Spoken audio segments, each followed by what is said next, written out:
السلام علیکم ورحمۃ اللہ وبرکاتہ۔ زندگی میں کامیاب ہونے کے لیے ہم بہت سے لیکچرز اکثر سنتے رہتے ہیں اور بہت سے لوگوں نے اس پہ بات بھی کی۔ کامیاب زندگی گزارنے کے لیے بہت سے حوالہ جات کتب میں موجود ہیں،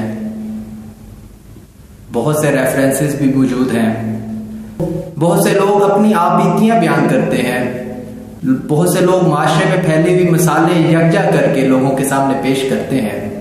وہ سب اپنی جگہ ٹھیک ہوتی ہیں اگر کوئی غلط بیانی سے کام نہ لے، لیکن بحیثیت مسلمان ہماری رہنمائی کا سب سے بڑا ذریعہ قرآن ہے، اور اس کے بعد ہمارے پیارے نبی حضرت محمد مصطفیٰ صلی اللہ علیہ وآلہ وسلم کا فرمان مبارک ہے۔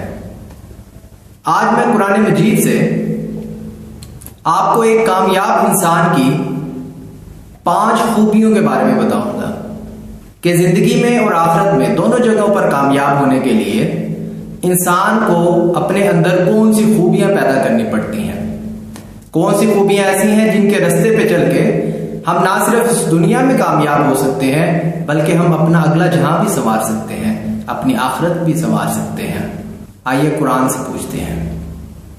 سورۃ آل عمران ہے، آیت نمبر 133 تا 137، یعنی کل 4 آیات ہیں جن میں کامیاب انسانوں کی خوبیاں بتا دی گئی، اور بہت آسان کر دیا گیا ہمارے لیے کہ ہمارے پاس حرف آخر آ گیا جس پر مزید کسی ریسرچ کی ضرورت نہیں ہے، کیونکہ یہ کتاب ذالک الکتاب لا ریب فیہ، اور یہ میرے اللہ کی بات ہے۔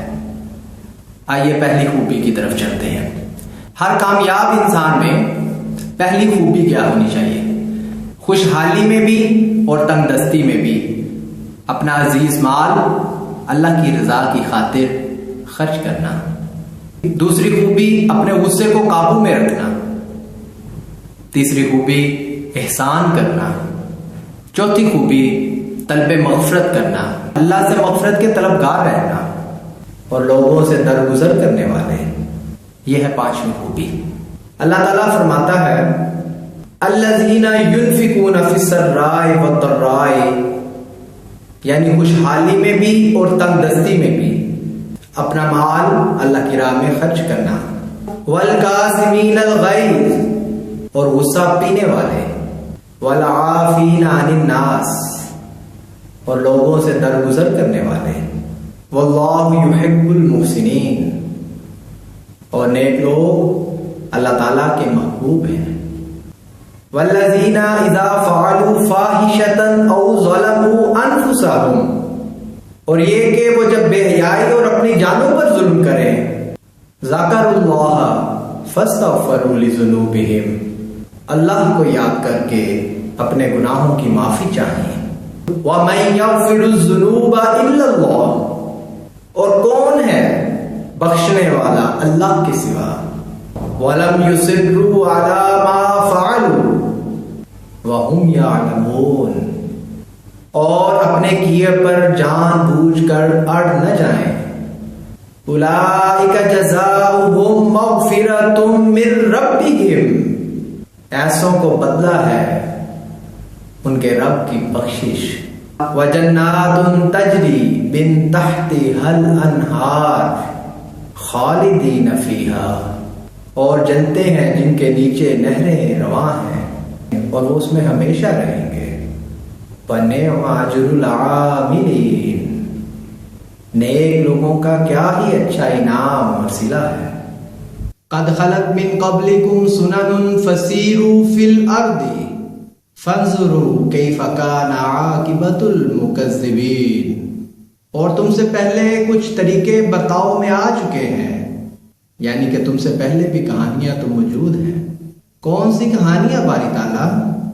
تو جواب کیا آتا ہے کہ تم زمین میں چل کے دیکھو کہ کیسا انجام ہوا جھٹلانے والوں کا، یعنی وہ لوگ جو اللہ تعالیٰ کے نافرمان ہوئے، اللہ تعالیٰ کے بتائے ہوئے رستوں پہ نہ چلے، اللہ تعالیٰ کی بتائی ہوئی باتوں پہ عمل نہ کیا، اللہ تعالیٰ نے وہ تمام خوبیاں بتا دیں، اللہ تعالیٰ نے وہ تمام خصوصیات بتا دیں جو ایک اچھے انسان، ایک اچھے مسلمان میں موجود ہونے چاہیے، باوجود اس کے اگر کوئی عمل نہیں کرتا اور وہ غلط رستے پہ چلتا ہے، وہ شیطان کے بہکاوے میں آ جاتا ہے، وہ شیطان کے بتائے ہوئے رستوں پہ چلتا ہے۔ جب شیطان اس کو گناہ کو مزین کر کے خوبصورت کر کے دکھاتا ہے تو وہ اس کی چال میں آ جاتا ہے، تو پھر کیا ہوتا ہے؟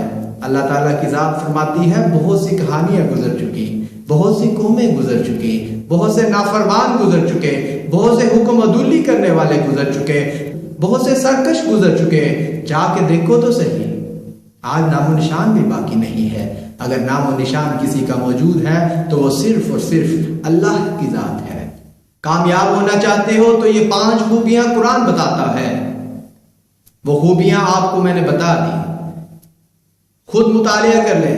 قرآن کو پڑھنا اتنا مشکل نہیں ہے، تھوڑا ٹائم نکالیے اپنی زندگیوں کے لیے۔ آپ یہ نہ سوچئے کہ میں قرآن کے لیے ٹائم نکال رہا ہوں، آپ یہ سوچئے کہ میں اپنی زندگی کو اچھا بنانے کے لیے ٹائم نکالنا چاہتا ہوں، کیونکہ قرآن پڑھنے سے آپ کی زندگی سمجھ جائے گی۔ یہ 5 خوبیاں جو اللہ تعالیٰ نے قرآن میں بتا دی، کوئی آدمی اس پہ شک کر سکتا ہے؟ کوئی مسلمان اس پہ شک کر سکتا ہے؟ کوئی آدمی یہ کہہ سکتا ہے کہ راوی مضبوط نہیں؟ کوئی آدمی یہ کہہ سکتا ہے کہ یہ آیت ضعیف ہے، موضوع ہے، یا کچھ اور؟ کچھ بھی نہیں۔ اس کتاب کے بارے میں تو کوئی شک نہیں۔ تو کامیاب ہونا ہے تو یہ 5 خوبیاں پیدا کر لو، خوشحالی میں بھی اور تنگ دستی میں بھی۔ جو مال اللہ کا ہے، یہ کبھی نہ سوچو کہ یہ مال میرا ہے، میں کیا میں اس قابل تھا؟ اگر مجھے اللہ کا فضل اور رحمت نصیب نہ ہوتی تو یہ میں مال کما پاتا؟ یہ سوچئے۔ اور اگر یہ بات ذہن میں سما جائے تو پھر یہ مت دیکھیے کہ ہمارے پاس کیا ہے۔ لوگوں کی مدد کرنے کے لیے، اللہ کی رضا کے لیے مال کے ڈھیر لگے ہونا کوئی حجت نہیں ہے۔ آپ کے پاس جو کچھ بھی ہے، بس نیت میں اخلاص ہونا چاہیے، اور مقصد صرف یہ ہونا چاہیے کہ میں نے اللہ کی رضا کے لیے کرنا ہے۔ اور دوسری خوبی جو بتائی کہ غصے کو قابو میں رکھو، کاظمین الغیظ کے لفظ استعمال ہوئے۔ قزم کا مطلب عربی لغت میں ایک ایسا مشکیزہ ہے جس کا منہ بندھا ہوا ہو، یعنی کہ پانی والا مشکیزہ پرانے زمانوں میں آپ لوگوں نے دیکھا ہوگا، اور اس کا منہ بندھا ہوا ہو، ایسے مشکیزے کو قزم کہتے ہیں۔ اور غیظ جو ہے وہ غضب کی شدت کو کہا جاتا ہے، یعنی کہ آپ جب شدید غصے میں ہوں اس وقت آپ اپنا منہ یعنی کہ اپنے آپ کو روک لیں۔ کیسی خوبصورت مثال قرآن میں آئی۔ بعض دفعہ انسان کو کسی دوسرے بندے کی بات بہت بری لگتی ہے، لیکن اینٹ کا جواب پتھر، یہ مثالیں ہمارے لیے نہیں ہیں۔ ہاں، کفار سے مقابلے میں جب مسلمان میدان میں آئے تو پھر اینٹ کا جواب پتھر سے دیا جاتا ہے، لیکن اگر کوئی مسلمان بھائی کچھ ایسا کہہ دے جو آپ کی طبیعت پہ ناگوار گزرے، اس پہ اپنے غصے کو قابو رکھنا ہے۔ اور تیسری خوبی عفو، معاف کر دو۔ غصہ بھی قابو کر لو، پھر دل میں میل مت رکھو، معاف کر دو اس کو۔ 2 چیزیں، غصہ بھی قابو کر لیا لیکن دل میں بغض، کینہ، حسد، کچھ بھی جذبہ ایسا جو منفی جذبہ ہے وہ اگر دل میں رکھ لیا تو پھر بھی وہ چیز نہیں رہی۔ عفو تیسری خوبی ہے کہ معاف کر دو۔ اور پھر چوتھی خوبی ان دونوں پہ بھاری کہ احسان کرو۔ غصہ آیا، غصے کو ضبط کر لیا، پھر کیا کیا؟ عفو، معاف کر دیا۔ تیسری چیز، غصہ بھی آیا، ضبط کیا، معاف بھی کیا، پھر اس پہ احسان بھی کرو، مینز کہ اسے جب کبھی ضرورت پڑے تو اس کے ساتھ بھلائی کرو۔ اور آخری خوبی ہے طلب مغفرت۔ گناہ ہو جائے تو اللہ کے آگے جھک جاؤ، اکڑ پہ مت رہو، کسی بات پہ مت اڑ جاؤ۔ تمہاری کیا وقت ہے؟ اللہ کی ذات کا ہار بھی ہے، لیکن وہ اپنے بندوں سے پیار کرتا ہے، وہ اپنے بندوں کو موقع دیتا ہے کہ بندے میری چوکھٹ پہ آئیں اور معافی مانگ لیں۔